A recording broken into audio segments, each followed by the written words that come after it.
to show you my family portrait too. Andrea Lucas takes us through her home. This is all of my brothers, my sisters, my mom.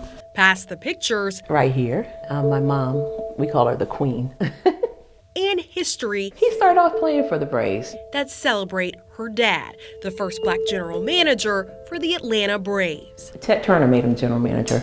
Just beyond all the famous memorabilia, an infamous item Andrea wishes she did not have to remember. So, yeah, this is my infamous pill box. She never needed medicine. And I hate pills. Until now. And I struggle with this one because I put them in here and then, with the days, it's just a lot. The 61-year-old was diagnosed with mild cognitive impairment or early-onset dementia. In Georgia, she's one of at least 385,000 people with the form of cognitive impairment. The first signs came 3 years ago. She would miss little things, or someone would tell her she kept repeating herself. But then, minor issues grew into major problems. And I did engineering, I did all of these different things.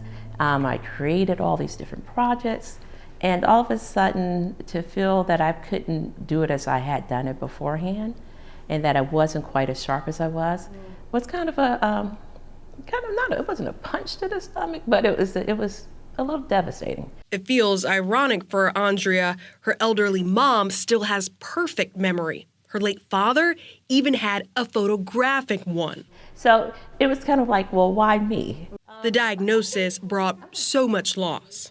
Her mind, grieving who I was. Her job after early retirement. And I wasn't quite actually as much myself out there, or I was a little bit more reserved in conversations. Plus, losing access to her bank account after employees learned she was impaired.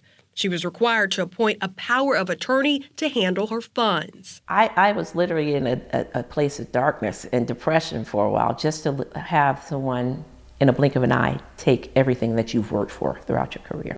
But Andrea didn't stay in that darkness.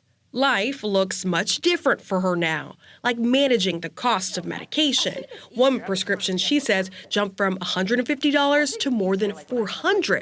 Or the little note she leaves around the house to get by. Like here, a reminder she had an interview with Atlanta News First today. It's just something I have to do now, and I have to accept it. It helps me. Okay. So you have to kind of embrace it. The turning point? A 6-month program at Emory's Brain Health Center. Today we're going to have you do the timed up and go test, and perfect. So would you be where you are right now without this program? I don't think so. I would not be as hopeful. I would not be as living my life as fully. The Cognitive Empowerment Program, or CEP, is a research and therapeutic solution focused on 5 areas for early onset dementia patients: physical activity like yoga and cardio, cognitive training, keeping the mind busy, functional independence like home and personal safety, coping, and the mind diet, or healthy foods. And this is a really wonderful gathering, social space too. Program Director Amy Rodriguez.